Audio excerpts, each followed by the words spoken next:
PBO Art Academy. Bonjour, Fred de Beaux-Arts. Aujourd'hui, pour la PBO Art Academy, je vais vous parler des marqueurs drawing gum. C'est un super produit, vous allez voir. C'est du drawing gum. Vous connaissez ce produit qu'on utilise pour créer des zones de réserve avant de peindre à l'aquarelle ou aux encres ou à la gouache sur papier. Et une fois séchage, en frottant, en gommant, on enlève cette zone et on libère le papier avec sa couleur d'origine. Et bien là, c'est des marqueurs. Donc, même fonction, même utilisation, mais beaucoup plus simple, pas besoin de pinceau. Vous allez voir comment on se sert de tout ça.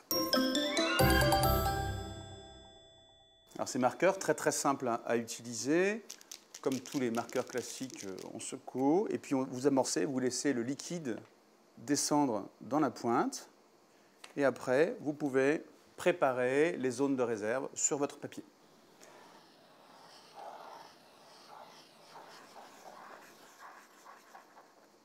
Le drawing gum est légèrement teinté pour qu'on puisse voir à quel endroit on a tracé nos zones de réserve. Le marqueur existe en deux épaisseurs, 4 mm pour un trait large et puis 0,7 mm pour un trait très fin.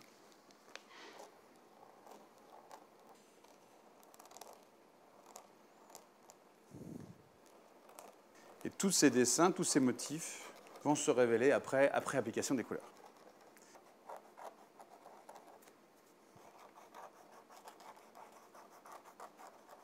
Voilà.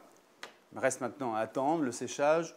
Une bonne demi-heure, ça sèche assez rapidement, puisqu'on le dépose en couche très fine avec le marqueur. Ça sèche rapidement, mais il faut bien laisser sécher avant de se mettre à mettre en couleur. Donc après une bonne demi-heure, on va pouvoir mettre en couleur. Et vous allez voir. Alors là, j'utilise pour la démonstration de l'encre Colorex, mais encore une fois, on peut s'en servir avec de la gouache et surtout, bien sûr, avec de l'aquarelle. Directement sur la feuille. Voilà.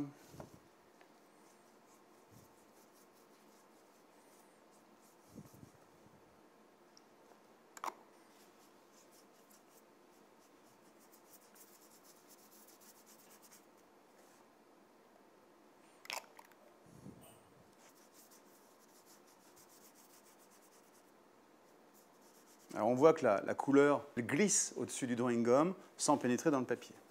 On la laisse bien s'imbiber dans le papier et sécher à cœur pour que quand on va venir gommer le drawing gum, il n'y ait pas encore de la couleur humide qui vienne se superposer au papier pur et blanc. D'accord? À tout de suite.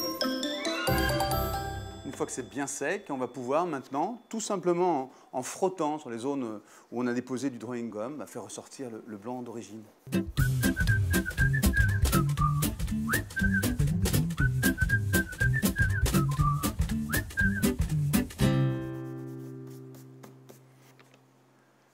On a un magnifique contraste, comme prévu, entre les couleurs qu'on a posées et qui n'ont pas du tout bavé et qui sont, avec les dessins qu'on a tracés au marqueur, sont scrupuleusement respectés. Voilà, c'était une des possibilités d'utilisation avec ce drawing gum en marqueur. Deux pointes, je vous rappelle, 0,7 mm et 4 mm. Et pour chacun d'entre eux, une pointe de recharge, de réserve.